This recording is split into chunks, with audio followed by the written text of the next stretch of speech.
One of the things I've noticed is in the agricultural space, a lot of people don't take social media and digital marketing seriously. So I want you to talk to a person who hasn't taken social media seriously, or they don't even know what social media is all about. Lay for us like the foundations that they should think about if they want to start, like, hey, this is my first time, I want to go all in on social media. Where should they start? I love that question because I usually joke a lot with my friends. I usually tell them that I want to be a farmer at the end of the day, as much as I'm helping the agricultural people understand different things. And they're like, you go to the farm, you hold a djembe, you do ABCD. I'm like, what do you mean by farming first in this era? Does it entail you actually being on the farm? You have Think Organic. Do you usually go to the farm all the time? You're just solving something in the tech space. So I'm here. I'll use me as an example, someone who doesn't really understand social media, and I'm a farmer. Maybe people might wonder, what am I going to post? Farming is a dirty job, because that is what most of the people say. But is it really dirty? And another question I will ask, when you talk about social media, have you ever seen people wearing suits all over? No, unless it's on LinkedIn when you're posting about a new job position, you went somewhere for professional reasons, right?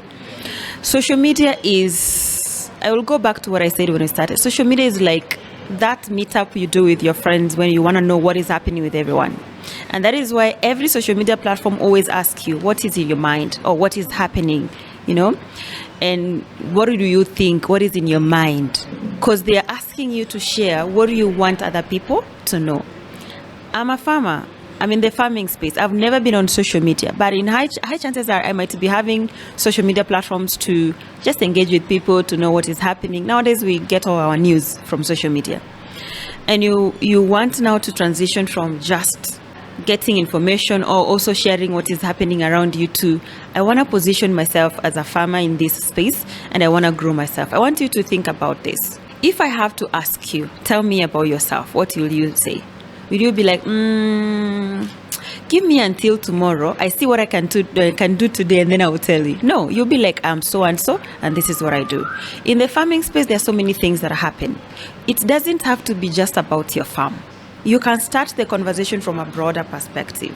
Farming is huge. It has so many facets, just like social media marketing. It has so many facets, by the way. And that is when you usually confuse between digital marketing and social media marketing. Some people go like, I don't understand anything. Digital marketing is like an umbrella. Social media is part of the components that are under the umbrella. That's the difference. But now when you talk about how can I grow myself as a farmer on social media, I want you to think about this. Just the way you wake up in the morning and say good morning to the people you live with. That is how you should actually on social media.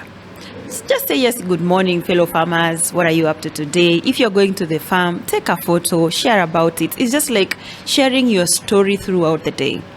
If you want to overthink social media as a farmer, you'll never get something to post. You'll just be waiting until your harvest is ready. And then you'll be like, oh, I got very good yields. And then you post. But what you need to do is talk about what is happening in the present. The reason to why some people or brands or individuals or companies on social media are doing better than others is because they live in the moment. Even on social media, for us consumers, we live in the moment. We want to see what is happening at that particular time. We don't want stories that happened 2 years ago. And that is why most of the time you find that there's a post you did on Friday last week. It did very well, but we don't care about it. We care about what are you posting today.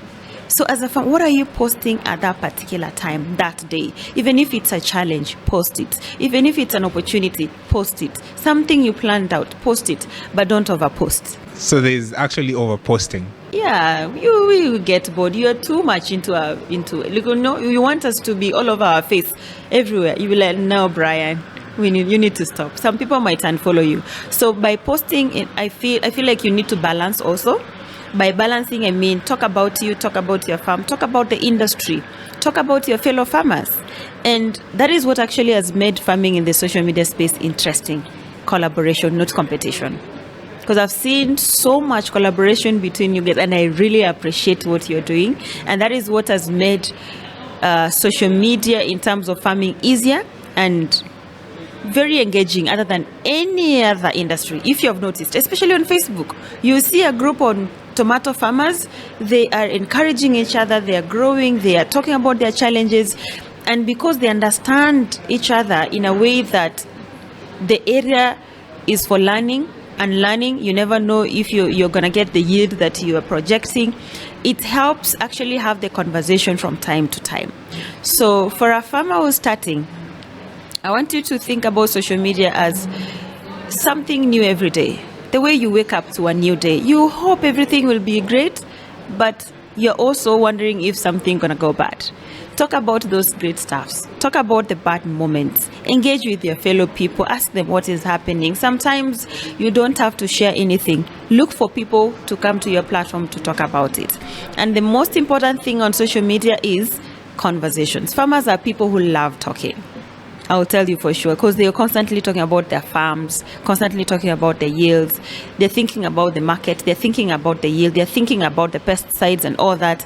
So can you create conversations? Don't post, create conversations. And if you feel like you don't have anything to say, this is the trick I usually give people. Go map out the people who have already done it in your space. Go under their comment section. Notice every time what time they post. Be among the first people to share a thought, a reply. And make sure that that reply is not just a reply, oh, this is amazing. Give a thought, give an opinion.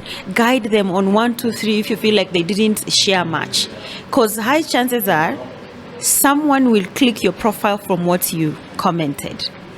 So I know someone is wondering, I have 2 followers, I don't have accounts. Where should I start?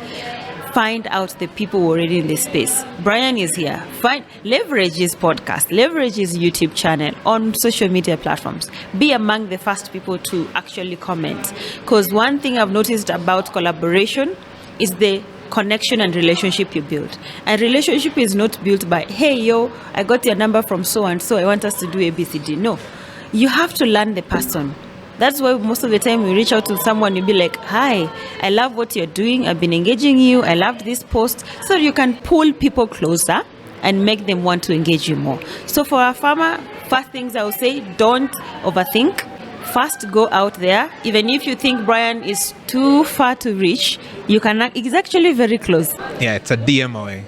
Before even you get to the DM, engage with that person's post, so that by the time you go to the DM, praise them a little bit. You know, I've been loving your content. I love what you've been doing. So now I am thinking of doing ABCD. Trust me, people will never say no.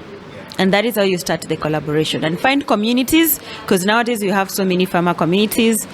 The Organic Guy podcast is a community on its own. So be part of them, engage them. And sometimes if you feel like you have something to talk about, be it on a podcast, in a conversation that is live on Instagram, and you have not been identified, vouch for yourself. We are constantly on a teaching mode at this era, and social media is doing that very nicely when it comes to the farming space. So are you vouching for yourself? Think about it. There's something that you know the next farmer doesn't know. Branding doesn't happen in terms of colors lately, by the way.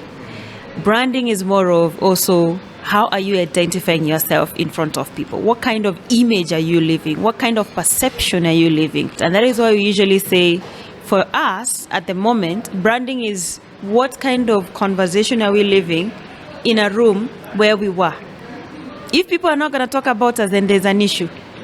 It's not gossip. If people are not going to talk about us when we are out, that means we have not branded ourselves enough.